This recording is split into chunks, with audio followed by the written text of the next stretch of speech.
જામ ખંભાળિયા કોર્ટની અંદર suspended IPS અધિકારી સંજીવ ભટ્ટ અને પોલીસ કર્મીઓ સામે થયેલી અરજીની આજે સુનાવણી હાથ ધરવામાં આવી હતી। જામ ખંભાળિયામાં સને 1990માં તત્કાલીન એસીપી સંજીવ ભટ્ટ તેમજ પોલીસ કર્મીના મારથી એક વ્યક્તિનું મોત નીપજ્યું હતું, જેમાં 6 જેટલા પોલીસ કર્મીઓએ તેમના વકીલ મારફતે અદાલતમાં ડિસ્ચાર્જ અરજી મૂકી હતી, જેની આજે સુનાવણી હાથ ધરવામાં આવી હતી।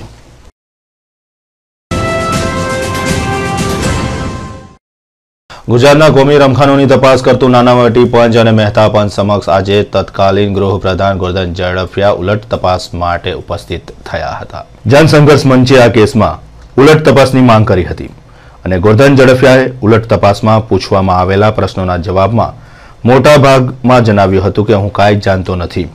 એટલું જ નહીં, મુખ્ય પ્રધાને બોલાવેલી બેઠકની પણ તેમને કોઈ જાણ ન હતી।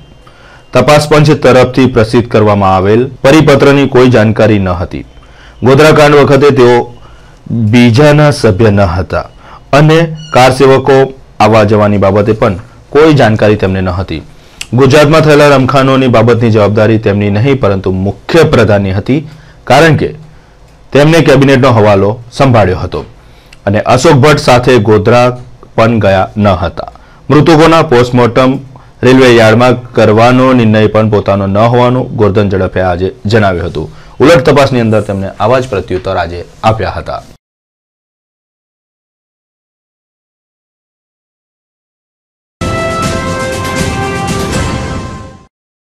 રાજકોટના કાલાવાડ રોડ ઉપર એક યુવાન ચોકીદારની હત્યાથી સમગ્ર વિસ્તારમાં સનસનાટી મચી જવા પામી છે। ડ્રાઇવ ઇન સિનેમા પાસે આવેલ એપાર્ટમેન્ટમાં ઉકા રાતડિયા નામનો યુવાન ચોકીદારી કરતો હતો। ગત રાત્રિના અજાણી વ્યક્તિઓએ કોઈ બોથડ પદાર્થ વડે ઉકાની કરપીને હત્યા કરી હતી। બનાવના પગલે પોલીસ પહોંચી ગઈ હતી અને યુવાનની હત્યા કોઈ જૂની અદાવતમાં થઈ હોવાનું માનીને ડોગ સ્ક્વોડ તથા એફએસએલની મદદથી હત્યારોની શોધખોળ શરૂ કરી છે।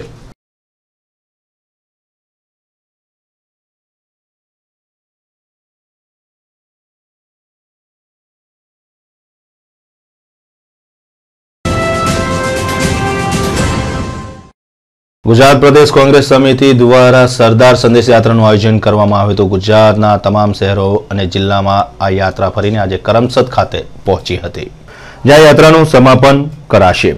આ સમાપન વખતે મોટી સંખ્યામાં જનમેદની ઉમટી હતી, તેમજ કોંગ્રેસના દિગ્ગજ નેતાઓ પણ યાત્રામાં જોડાયા હતા।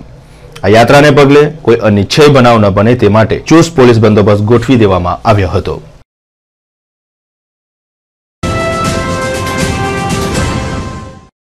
ફૂડ એન્ડ ડ્રગ્સ વિભાગે અમદાવાદ, રાજકોટ, સુરત જેવા સ્થળોએ દરોડા પાડીને વ્યસન મુક્તિ કેન્દ્રો ચલાવતા કેન્દ્રો પર દરોડા પાડ્યા હતા અને વ્યસન છોડાવવાની બોગસ દવાઓનો જથ્થો ઝડપી પાડ્યો હતો અને કૌભાંડનો પણ પર્દાફાશ કર્યો હતો। જલ્દીથી વ્યસન છોડી દેવા માટે આવા વ્યસન કેન્દ્રો ધમધમી રહ્યા છે।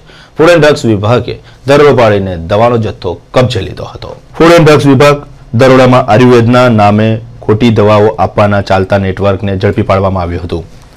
વિભાગને દવાઓમાં ભેળસેળ થતી હોવાનો અહેવાલ પ્રાપ્ત થયો હતો, જેના આધારે વિભાગે કામગીરી શરૂ કરી હતી। હવે ભેળસેળિયા સામે કાયદેસરની કાર્યવાહી કરવાની તજવીજ હાથ ધરવામાં આવી છે।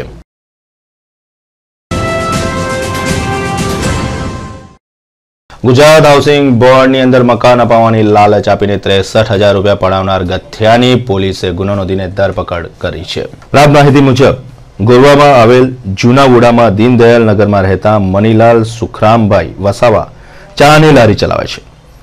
મનીલાલભાઈને ગત નવેમ્બરમાં કરોડિયા રોડ પર ઉમિયાનગરમાં રહેતો દીપક લલ્લુ મિસ્ત્રી નામની વ્યક્તિએ ગુજરાત હાઉસિંગ બોર્ડના નારાયણનગરમાં રૂપિયા 3,16,000માં મકાન આપવાની વાત કરી હતી। મનીલાલે ચેકથી 63,000 રૂપિયા ચૂકવ્યા હતા અને દીપકે ગુજરાત હાઉસિંગ બોર્ડના ચેરમેનની સહિત સાથેના એલોટમેન્ટ લેટર પણ આપ્યા હતા।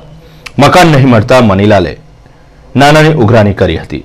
દીપકે 11,000 રોકડ તેમજ બીજા ચેક આપ્યા હતા, જે ચેક પરત ફરતા મનીલાલે ગોરવા પોલીસ સ્ટેશનમાં ફરિયાદ નોંધાવી હતી। ગઈકાલે પણ દીપક વિરુદ્ધ આવી જ ફરિયાદ નોંધાતા પોલીસ હવે હરકતમાં આવી છે। મને દીપક મિસ્ત્રી લલ્લુએ 3.5 લાખ રૂપિયાનું મકાન આપવાનું હાઉસિંગ બોર્ડમાં આપવાનું કીધું હતું। 63,000 આપ્યા મને પાછા 63,000, તો એમાં 11,000 પાછા આપ્યા હતા રિટર્ન, બીજા ચેક આપ્યા હતા અને ચેક બાઉન્સ થયા એટલે પોલીસ ચોકીમાં નોંધાવવું પડ્યું અને અત્યારે પોલીસ ચોકીમાં કાર્યવાહી કરી છે. બીજા કોઈ એવા કોઈ હોય ફસેલા એમના માટે બી સારું છે. ઉત્તરાયણ પર્વને હવે ગણતરીના કલાકો બાકી છે ત્યારે આકાશ આજથી જ પતંગોથી છવાઈ ગયું હતું. આકાશી યુદ્ધની શરૂઆત આજથી જ થઈ ગઈ છે. આવતીકાલે ભારે ઉત્સાહિત થઈને યુવાન અને યુવતીઓ ઉત્તરાયણ પર્વની ઉજવણી કરશે.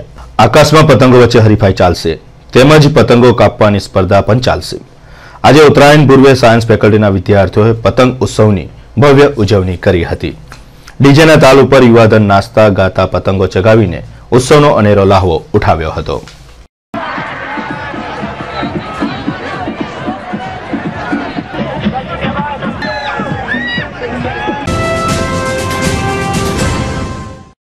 ઉત્તરાયણ પર્વ નિમિત્તે કોમર્સ ફેકલ્ટીના એમકોમ બિલ્ડિંગ ખાતે પણ વિદ્યાર્થીઓ દ્વારા પતંગ ઉત્સવની મજા માણવામાં આવી હતી. આજે મોટી સંખ્યામાં વિદ્યાર્થીઓ અને વિદ્યાર્થીનીઓ એકત્રિત થયા હતા અને પતંગ ઉત્સવ ઉજવ્યો હતો. વિદ્યાર્થીઓએ રંગબેરંગી પતંગો આકાશમાં ચગાવી હતી તેમજ આ ઉત્તરાયણનું રિહર્સલ કરવા ડીજેના તાલ ઉપર ઠુમકા પણ લગાવ્યા હતા. આ ઉત્તરાયણમાં ચીકની ચમેલી, કોલાવેરી ઢી, ઉલાલા જેવા રોમાન્ટિક ગાયનો યુવાનોના આ પર્વને ઉત્સાહિત બનાવશે.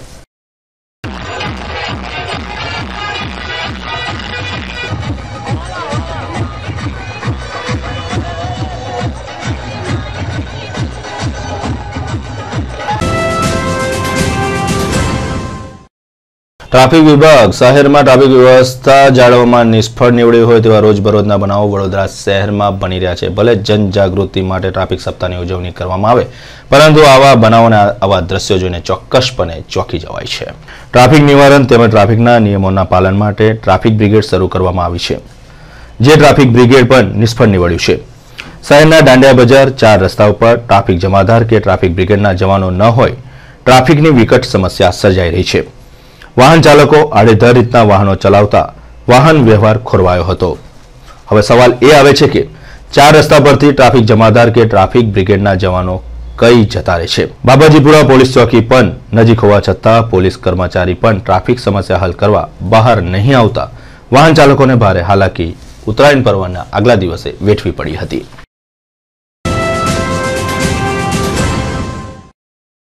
શહેરના વીઆઈપી રોડ વાગેશ્વરી સોસાયટીમાં રહેતા હિતેન્દ્ર મનીલાલ શાહ આજે ઇજાગ્રસ્ત હાલતમાં મળી આવતા ભારે ચકચાર વિસ્તારમાં મચી જવા પામી હતી. તેઓ ફાઇનાન્સના ધંધા સાથે સંકળાયેલા છે અને ફાઇનાન્સ કરવાનું કાર્ય કરે છે. આજે ઇજાગ્રસ્ત હાલતમાં તેઓ મળી આવતા પોલીસ હરકતમાં આવી હતી. શહેરના વીઆઈપી રોડ વાગેશ્વરી સોસાયટીમાં રહેતા હિતેન્દ્ર અંબાલાલ શાહ કોઠીપોળમાં શોપ એન્ડ ફાઇનાન્સની ઓફિસ ધરાવે છે. આજે તેઓ ગંભીર હાલતમાં ઇજાગ્રસ્ત મળી આવતા તેમને 108 એમ્બ્યુલન્સ દ્વારા ખાનગી દવાખાને સારવાર હેઠળ દાખલ કરાયા છે.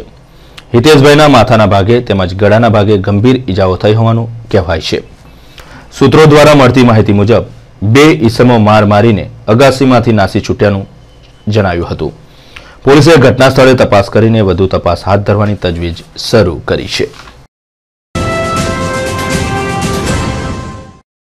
કારેલીબાગના મીરા 4 રસ્તા પાસે અચાનક લક્ઝરી બસે એક બાઇક સવારને અડફેટમાં લીધો હતો. બાઇક સવારને જોરદાર ટક્કર વાગતા બાઇક સવાર અમિત પરમારનું ઘટના સ્થળે કરુણ મોત થવા પામ્યું હતું, જ્યારે દિનેશ બારિયા અને મનીષ બારિયાને ગંભીર ઇજાઓ થવા પામી હતી. બનાવના પગલે કારેલીબાગ પોલીસ ઘટના સ્થળે દોડી આવીને તપાસ કરતા તેઓ પાસેથી દારૂની 2 બોટલ, બિયરના નંગ 12 મળી આવ્યા હતા. કારેલીબાગ પોલીસે મૃતક વિરુદ્ધ ફરિયાદ નોંધીને વધુ તપાસ હાથ ધરી છે. શહેરમાં પતંગ રસિયાઓએ ઉત્તરાયણ પર્વની રાહ જોયા વગર આજથી જ પતંગો ચગાવવાની શરૂ કરી દીધી છે. આજે આકાશ પતંગોથી છવાઈ જવા પામ્યો હતો. આકાશી યુદ્ધ આજથી શરૂ થઈ ગયું છે. ઉલ્લેખનીય છે કે યુવા ધન છેલ્લા ઘણા સમયથી ચાતક નજરે ઉત્તરાયણ પર્વની રાહ જોતો હતો. ડીજેના તાલે નાચગાન કરતા યુવાનો હવે ઉત્તરાયણ પર્વની ભારે ઉત્સાહિત થઈને ઉજવણી કરશે. પતંગ પર્વમાં જાહેર રોડ પરથી પસાર થતા વાહન ચાલકોએ વહેલી સવારથી સાવધાની રાખવી પડશે. કેટલાક પતંગ રસિયાઓ જાહેર માર્ગ ઉપર પતંગો પકડવા પણ દોડશે.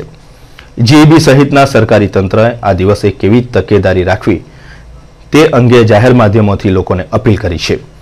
તેની સાથે સાથે ઉત્તરાયણ પર્વના 2-3 દિવસો સૌથી વધારે મુશ્કેલીના આપના અમૂલ્ય મૂંગા નિર્દોષ પંખીઓને ભોગ બનવું પડશે. આ 2 દિવસો દરમિયાન શહેરમાં જીવદયા ક્ષેત્રે કામ કરતી સંસ્થાઓ અમૂલ્ય ઘાયલ પંખીઓને બચાવવા મેદાને આવી છે। આવી જ એક સંસ્થા જૈન સંઘના પ્રમુખ હિતેશા દ્વારા ગાંધીનગર ગૃહ ખાતે પતંગના દોરાથી ઘાયલ થયેલા પક્ષીઓની સારવાર માટે વિશેષ કેમ્પ રાખવામાં આવ્યો છે, જેની હેલ્પલાઇનનો ફોન નંબર 9408080822 આ નંબર ઉપર કોલ કરવાથી સંસ્થાના સ્વયંસેવકો ઘાયલ પંખીઓની સારવાર કરવા ઘટના સ્થળે દોડી આવશે। સંસ્થાના આયોજકે વિનંતી કરી છે કે આકાશમાં પેચ લડાવતી વખતે પંખીઓને અડફેટમાં ન લેવા જોઈએ અને તેની ખૂબ જ તકેદારી રાખવી જોઈએ। મકર સંક્રાંતિનો જે તહેવાર આવેલો છે તેમાં આપણે સૌ પતંગોની જે મોજ મજા લઈએ છીએ, તે દરમિયાન જે પક્ષીઓ ઘાયલ થાય છે એ પક્ષીઓને બચાવવાનો કેમ્પ અમે લોકો છેલ્લા 5 વર્ષથી યોજી રહ્યા છે। દર સાલ 200 થી 300 પક્ષીઓ ઘાયલ બચાવી અને તેમાં જે 25 થી 30 પક્ષીઓ તો મરી જાય છે। હવે આ સંદર્ભમાં અમે લોકો આમ જનતાને એકમાત્ર વિનંતી કરીએ છીએ કે સવારે 6 થી 8 દરમિયાન અને સાંજે 4 થી 6 દરમિયાન જો પતંગ નહીં ચડાવે તો જે આ 200-250 પક્ષીઓ જે ઘાયલ થાય છે તેની જીવદયાનું આપણે કાર્ય કરી શકીશું।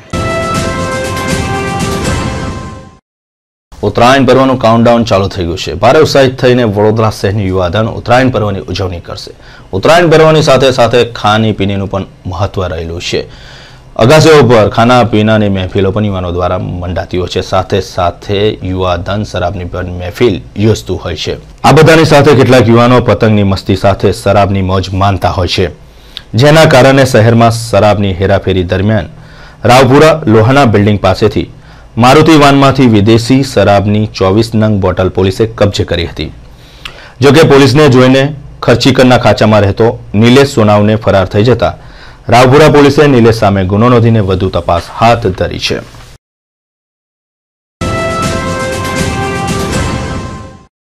વડોદરા શહેર સેવા સદનની દબાણ શાખાની ટીમ વડોદરા શહેરમાંથી દબાણો અલગ અલગ વિસ્તારમાંથી દૂર કરવાની કાર્યવાહી કરે છે। છેલ્લા ઘણા સમયથી ચૂપચાપ બેઠેલી દબાણ શાખાની ટીમ હવે એક્શનમાં આવી છે।